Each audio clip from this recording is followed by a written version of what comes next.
Who are the dogs? Everyone else. Yeah. Okay? Yeah. It's an analogy. No, it's not an analogy. It's an insult. Well, I don't really see it that Really? way. So anyone? So you're saying, listen to this. You're telling me that if somebody calls your children dogs, you won't get offended? Yeah, but the thing is... No, answer the question. No, I wouldn't, because... You wouldn't? No, because... So you would let your children be called dogs by someone and be insulted like that? Seriously? No, because... You know, trust me, if this was anyone other than Jesus Christ, you would say, this is a very wrong thing to do. To call someone a dog is insulting. And that too, whom is he insulting? A woman who has faith in him, who's basically on her knees. Wait, hear me out. Who has faith in him, she's actually on her knees begging him, begging him, after insulting her. What would you rather? Would you rather be insulted and not have your request? No, I would rather he help her without insulting her. Are you a father? Sorry? I'm a father, yes. You've got children? I've got children, okay. yeah. And I would never, wait, unlike you, I would never stand by idly if somebody calls my children dogs, like the way you said you don't care. But what I'm saying to you, would you rather that your child was healed? Yes. Yeah. Yes, I would. And what did Jesus do? And this is exactly the point I'm going to tell you. What did Jesus do? Yes, I will tell you. Can I answer? Can I respond? He healed her. You asked me a question, let me respond. Listen. Yeah, it is actually. Yeah. Listen to this. If my child was sick or your child was sick, yes, and you know that doctor was the only one who can heal you, yes? So even if that doctor was going to insult you, you would still ignore that insult, because right now, look, I will still finish. I still haven't finished. No, it's not an analogy. It's an insult. It's a very derogatory term to insult someone by calling them a dog. Okay, so listen to this. If you were actually at an NHS A&E and your child was sick, you trust me, you would actually stand by any insult, because right there and then your child's life is at priority. So if somebody calls you a dog or a pig or whatever it is, yes, that is the last thing that is on your mind right now. Wait, hear me out. What was her priority? To get her child healed. Even if Jesus called her an insulting. But you say Jesus was supposed to be God, right? He is God. Yes, if he is God, should he not already know that woman has faith in him as soon as she came to him? Why the need to test? Because and that too with an insulting. Because he's drawing the faith out of her, isn't he? Yeah, but hold on. What do you mean drawing faith? It's the same. By calling someone a dog? But how is that drawing faith? But the thing is, the most important thing is that he healed her. That he healed her. You see what you're doing is, even though in your case, the ends justify the means. Look, am I right? What I'm saying because that's exactly what you're telling me. Even if you look, Jesus is supposed to be your role model. Yes, he's supposed to use this morality, which is going to be basically copied by other people, because he's your role model. Would you, if you were a teacher and you wanted to if you wanted to teach something to your students, would you tell them first that you are a dog or you are a pig and then teach them a lesson? Or would you actually from the very beginning be humble, yes, be helpful, because he could have easily healed her if he wanted to. But no, what did he say? He ignored her first.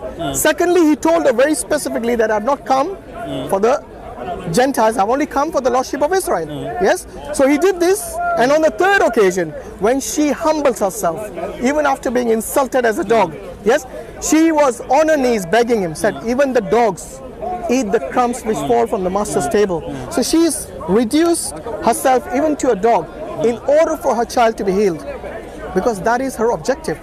For her, the most important thing was how her child is going to be healed, and she was willing to do anything for her. And you as a parent would do as well, and I as a parent would do as well. But our original conversation, the actual subject matter of what we were talking whether Jesus came for everyone, is whether or not Jesus came for everyone. It does. Okay. Yeah. So we can talk about the ins and outs of this particular exchange, but my point is that the fact remains that the end result, the end analysis was that he didn't reject that Gentile woman. And in Isaiah chapter 42 verse 6 it says that he comes as a light for the nations. In Micah it says that he comes for many peoples. He will settle disputes between many peoples and many nations, that people will come from afar. So the general thing is, in terms of what we're talking about, the actual subject matter is this. Is Jesus, did he only come for the Jews, or did he come from everyone? The Bible, I think, right from the Old Testament right up to the New Testament, tells us very consistently that Jesus came first and foremost for the Jews, but for everyone. No. When you say Jesus came first and foremost for the Jews, hear me out here. Yeah. When Jesus says, "I've come only," the key word there is only. Look, either he was saying. Wisdom is proved. Look, I let you talk without interrupting Yeah, you. you took quite a long time. No, but I did let you talk now without interrupting you. You made a point. I just want to make the point, and then you come back on that. Okay. When you said that Jesus spoke the truth when he said, "I've come only for the Lordship of Israel." He said the truth. Now he did not say, "I've come initially for the Jews and later on for the Gentiles." Maybe this woman impressed him so much that he made an exception for her, because she was literally. And he did for the Samaritan woman as well. Okay, so maybe 2 exceptions. That still doesn't make it. That is not the general rule. Exceptions are not the rule. The rule is what? Jesus already stated that. What was the rule? Well, I've not come except for the Lordship of The general rule Israel. is found in Isaiah. The general rule is found in No, Micah. Isaiah. Wait, Isaiah. That's the general. Hold on, rule. no. Isaiah. The book of For God Isaiah. so loved the world. The world. Yeah. That's everybody. That's Jew and Gentile. That he gave his one and only Son, that whoever would believe in him would not perish, but have everlasting life. Does it say in that passage for Jews only? Okay. When he said. It doesn't say that. Hear me out. Because what you have done now is you have moved on to Jesus's. No, but Jesus's election by God. I'm keeping it to the subject. I'm not saying you. I'm not saying that you have changed the subject totally. What I'm saying is that when Jesus was sent as a sacrifice, you believe he sacrificed, yes, for the world. Yes. Yes, that's what you believe. Yeah. Now, For you and for me. now listen to this. Does that actually, is that in sync with the teaching of the Bible? Well, that Jesus came to. That Jesus, Yeah. who is your God, Yeah. yes, came to die for everyone. Yeah. Do you believe Jesus can heal people? Yeah. Do you think Jesus can forgive sins of people? Only God can forgive sins. Yeah. And Jesus is God in the flesh. Yes. So if Jesus could forgive sins and he's God in flesh, why do we need the human sacrifice then? Because it's through the forgiveness, it's through the shedding of blood. I see. There's the forgiveness. So of that is a sins. condition The Bible to spill says- the blood the Bible of a says- human. Well, you know, or maybe you don't. No, but you still haven't answered my question. If Jesus is capable Without of. the shedding of blood, there's no forgiveness of sins. Now, no other person's blood could have been acceptable as a sacrifice to God, except someone who was perfect. So Jesus came. He was God incarnate. He was lived amongst us. He was tempted in every way. He suffered and died. He rose again on the third day and ascended into heaven. He's God in the flesh. Okay, so basically you're telling me. So there had to by the way, my name is Hashim. Chris. Chris, So nice what meeting you. I'm saying I'm a Muslim. You must have realized that by now. Okay. So You what see, I'm there's a difference between Islam and Christianity. In Islam, we believe in the doctrine of forgiveness. Yeah. Yes, and also of justice by God, not just forgiveness. In the case of Christianity, correct me if I'm wrong, you believe in the original sin, and you believe in this original sin only to be wiped out by the blood of either an animal prior to Jesus, a perfect human being. or an animal prior to Jesus Christ. Yeah? No. You don't believe in the animal sacrifices during the Mosaic era? The animal sacrifices were just a foreshadow of the real thing. Yeah, but what was the purpose? So as you know, the purpose was to point towards the Messiah. No. What was the purpose? So What was the purpose? When the chief priest placed his hands on the scapegoat once a year and sent the scapegoat out of the camp, and the scapegoat was killed, that was a foreshadow of what was to eventually happen. No, but that's not what it says in the Old Testament, when is the it? Messiah was to come. When you read Leviticus, there's no mention of Messiah in that case. Messiah in the sacrificial lamb. is the Lamb of God, the sacrificial No, but that's lamb, you using the an Passover lamb. Okay, Chris, that is you using an anachronistic viewpoint, because what you're doing here is now, when you read Leviticus and you read these sacrifices, do you see the mention of Messiah anywhere there? Because what you have just done is you have somehow juxtaposed your Christianity onto Judaism. You see what I mean? So you are anachronistically trying to justify the coming of the Messiah by these sacrifices. What I'm saying is when you read these sacrifices in Leviticus, yes, you see that these are for unintentional sins. What happened when Abraham went to sacrifice his son? God replaced Isaac. God substituted with a ram. So what you see That means his son did not die, what you see, and it was substituted. yeah. So what? Exactly. Yeah, which is a foreshadowing of It's a foreshadowing of Jesus Jesus. from the Islamic perspective, not your perspective. He's the Because one. in your perspective, the He's son dies. He's the no. Yes, he dies. Yes, he dies and he rises again. No, but here is the point. That's the In the point. case of Abraham, That's the thing. listen. In the case of Abraham's son, does the son die? No, and Exactly. Jesus didn't either. So who died on the cross? Ultimately, he didn't. He died and rose again. No, no, So death, he did die. No, yes. So but don't say death no. had no mastery over him. No, you're fast Death forwarding. could Wait, not wait, contain Chris. him. Is Jesus dead now? No, Chris, the Bible says no. Chris, with all due Because respect, the Bible you says are that fast Jesus forwarding- is sat you're at fast the forwarding right to the hand of God, resurrection. where he intercedes for the saints. So do I believe it? You that you Jesus have missed is the point. dead? You have missed the No. point. I'll tell you why. He's not Look, dead. in the case of Abraham, Jesus is listen. not dead. In the He's case, alive. hold on. In the case of Abraham, yes, the son was a willing sacrifice. And so was Jesus. Hear me out. In the So case when of you see the thorns around the son's head, it's a foreshadowing of the crown of thorns that was placed on no. Jesus. Here, exactly the if you same. hear me out, others you'll keep missing the point. Yeah, I think you're missing the point. Yes, when Abraham went to sacrifice his son was a willing sacrifice. So was Jesus. Let me tell you how it's not Jesus. Yeah. Okay? Let's compare the two. So in the case of Abraham's son, it was a willing sacrifice, which you agree. Jesus Let me was. tell you why Jesus was not a willing sacrifice. Right. What happens in the Garden of Gethsemane?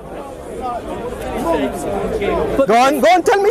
But the difference. Don't tell me, but tell me what happens. Yeah, I know what happened. What happens? Please tell me. Did Jesus still go to the No, cross? tell me what happens in the Garden of Gethsemane. Because you said Yeah. he was a willing sacrifice. Yeah. What does Jesus do in the Garden of Jesus Gethsemane? said, if you can take this cup from me, then do it. He didn't just say.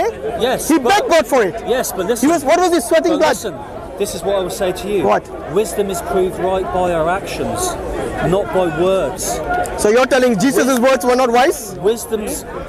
Wisdom's proved right by actions. Yes, it does. So his actions superseded his words. Yes, he said So you're that. telling me that Jesus, said that. listen, He sweated listen. drops of When blood. Jesus was But in the Garden fact of still- Gethsemane, but the fact still remains. what went was he the praying to cross. He still went to the what cross. was he praying to God? He said, if you can take this from me, then take it from me. Take what from me? But Take not what? my will be done, but yours. Of course, But what was his will? What was? His will was No. to no. You It said, was take God's this will from me. to cause him to suffer. What It was happened God's is- will to Chris, crush him. I'm asking you, what did Jesus pray when he said, take this from me? Take what from him? This sacrifice. Thank you. Yes. So he wasn't a willing sacrifice. He was looking for an alternate way. But then he said, but yet not my will, but your will be Exactly, done. exactly. Your will. Exactly. Which And shows so- that his will, and so- his will, and so then he went willingly. which shows what? That initially, initially he's begging God to take the cup. wasn't begging. Look, let me finish. I know you want to respond to me, but the only way we can progress is if you listen to me and I listen to I'm you. listening to you a lot. Yeah, but you need to let me finish and then respond, because we'll just talk over each other unnecessarily. Okay? I'm saying that when Jesus was in the Garden of Gethsemane, yes, first thing he did was put his forehead on the ground and he said what? What did he say to God? Take this cup away from me. So he wasn't just standing. Let me finish and then maybe you can. When he was in the Garden of Gethsemane, he wasn't just, God, take this cup away from me. No. He was actually full of agony. Yes? In fact, he was afraid. Yeah, and he was. I said, let me drops of finish. blood, yeah. Let me finish and then Yeah. you can continue. Okay? And then he falls on his forehead, his face on the ground. Yes? You know, like the way Muslims pray in the. Yes? you're saying Jesus. Well, I'm saying like the way. It wasn't Jesus only, by the way. Abraham prayed like that. Moses prayed like that. Jesus prayed like that. They all fell on their face and they prayed to God. So what did Jesus pray to his God? What did he pray? He said, take this cup away from me. Yes? What cup? What is the cup? The cup signifies the crucifixion, like you said, the cross. Because the pain on the cross was evident to him. It was something which was very painful that he had to go through, because he might have seen the crucifixion of the Romans, which was a torture, a terrible torment and torture. So Jesus is saying, take this cup away from me. If there is another way, yes, and then he says, let it be your will be done, not my will. Now imagine this, if you're praying to someone, yes, sorry, if you're praying to God, so even if you didn't say these last words, let it be your will be done, not did mine. say those Listen, let me, I know he did. I did say he did. I did not deny that. Yeah. Even if he did not say those words, yes, and if you prayed and you did not say those words, the fact still remains is always going to be God's will. So whether you like it or not, whether you say those words or not, it is always going to be the will of the Almighty, which is to whom Jesus is praying to. Because Jesus is totally submitting himself to that Almighty and is saying, let it be your will be done, not mine. And what is that will? That will of his was to take the cup away from him. Yes? His will was to take the cup away. Now imagine this, if that was Jesus' main objective, like you said, he's come to save the whole world. Yes? If that was his main objective, is he not putting in jeopardy everybody's forgiveness, everyone's destiny and salvation to go to paradise? Because that was his main objective. But at the last moment, he wants to bail out. And he's saying, if there is another way, let it be your will be done, not mine. Okay, no, it is very rude. Let Chris answer this, because he's been very patiently listening to me. It is only fair we let him. You like to butt in all the time, I don't know why. But I think it's only fair you let him finish now. You can respond to that. Okay, so what do you want me to say? I wanted to show you, this is not a willing sacrifice. No, what Jesus said and what he's going to change the topic. What he didn't say. No, we know it very well that the word has taken a flesh now. No, this flesh, even though this flesh is God himself, the word has taken a flesh. Yeah. Now this flesh is going to work or talk or walk or do everything like a human does. Yeah. Even though Jesus don't need to be circumcised, but he did. He did because he is representing humanity, perfect humanity. Okay? No, Jesus. You want to respond to that? Don't need to. Listen carefully. Listen because that is God. Jesus don't need to be baptized. The point, but he did. He to show people that yes, that he was a human. Every human. That's what the Muslims say, that he was only a human. Thank you. So you're agreeing with us. Every human need baptism. Okay. Yeah? By the way, the point I made. He did that to fulfill all righteousness. Yeah, all righteousness. He got baptized to fulfill all righteousness. That's and in Hebrews it says he made himself a little lower than the angels. So Chris, the reason I didn't want anybody else to interfere is because the point I was making to you is that Jesus was not a willing sacrifice. And I proved that from your Bible. But the thing is, if you insist that he was still willing, then you're going against what Jesus said. He was representing him as a human. But the thing is, Jesus was human. We don't deny that. That's what Muslims have been telling you for years. That he was only a human, not God. but the facts of the matter, A God cannot be circumcised. he doesn't listen. Now I was listening to you all this time, and I gave you a chance to speak, but he came and interfered. I feel pain. I guess the point is The point I was trying to tell you is that Jesus was not a willing sacrifice. That is the point. Unlike Abraham. So that is one point. The second point is this. You want to respond because you said give him the chance. I did give you a chance, but you gave him the chance instead. If he would have not, Which has got nothing to do with the topic. if he would have not said that, Do you want to respond? Yeah. Guys, in the case of Jesus, he wasn't a willing sacrifice. He was begging God to take it away from him. So here's my answer. Go on. Okay. In the wilderness, when Jesus was tempted for 40 days and for 40 nights. Yeah. Okay. Satan came to him and said to him, "If you're hungry, turn these stones into bread." Okay. And? Jesus was hungry because he took on human flesh. Yeah. He experienced everything. entertain He experienced everything that we experience. Because he was God in the flesh, he took on our humanity, so he could understand what hunger felt like.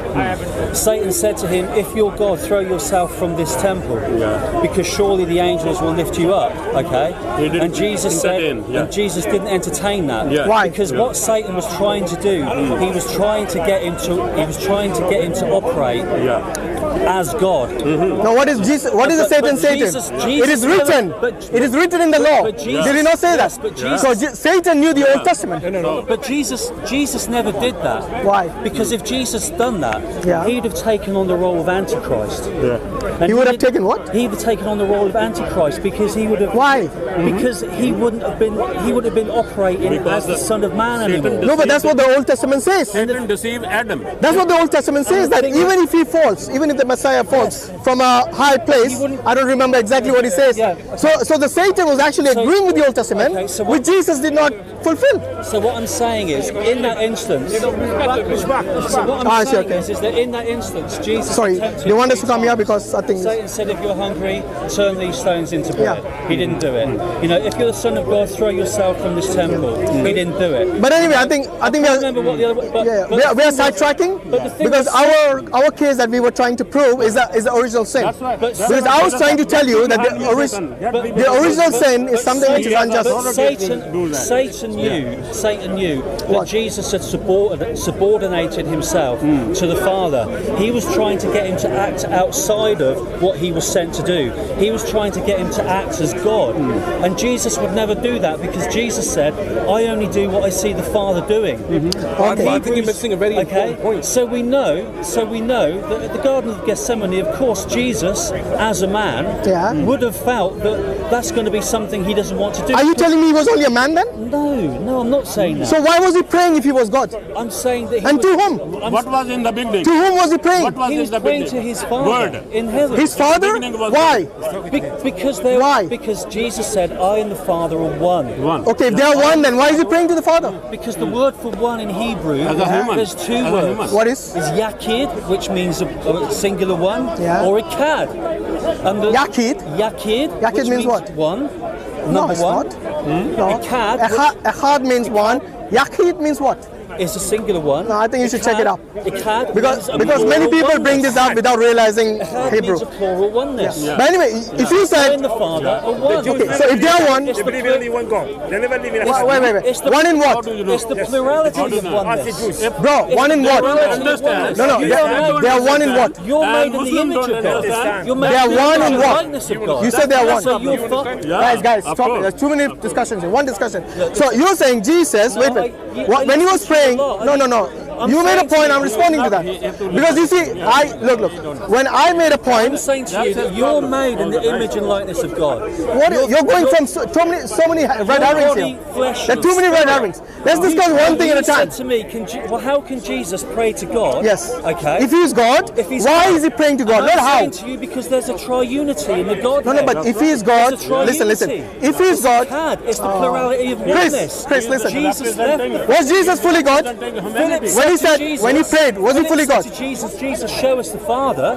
Jesus stood there in front of him and said, you've been with me all this time, and you're asking me to show you the Father. Jesus also said, by myself, I am the Father. Jesus also said, I can by myself do nothing. They understood They Jesus. understood that. Listen, Jesus said before Abraham was. okay, now this is all just red herrings now. All red herrings. When Jesus, listen. The Word was with God. Can you answer one He question? was with God in the beginning. Jesus also says, I by myself can do nothing. And the word Jesus What kind of a God says that? Your man Muhammad, what's his name? He keeps talking about John chapter 17 verse 3. Yeah. That there's only one true God. Yes. But Was Jesus lying then? But if you Was Jesus lying when? read the whole passage, Yes. read the whole passage. Read the whole passage. Okay, Because what does- Jesus then goes on to say, No, but you're going- I and the Father are one. you're going- He doesn't just say it once; he says it twice. Okay, he also says in the same passage, I and the disciples are I and one. the Father, Akkad, we're one. He also says, I and the disciples are one. Same oneness. John 17:21. He says, just like you and you. Do you understand Oh, the my- Godhead? No. I can't understand. Will the you Godhead. let Jesus speak from the Bible? Jesus said he and the disciples. Jesus said, I and the He is Father are speaking. one. Chris, are you listening? He said, And when- Are you? No, wait a minute. Wait a minute. Let me stop you there. When Jesus said, I and the disciples are one, what do you understand? No, Because Jesus they're one said, in I'm Jesus. Alpha and Sure. Omega. Jesus Let him and the answer. Father. What do you understand when he says I and the disciples are one? Jesus is in me. Jesus I is in and the Father. disciples are one. What do you understand? Oneness in what? Oneness. In what? In the Spirit. In the Thank Spirit. you. So in the spirit, the disciples also one with him. How many gods we got now? 14? No, but we're not saying we're gods. No. Oh, so Jesus is not God. Thank you. Why? Finally.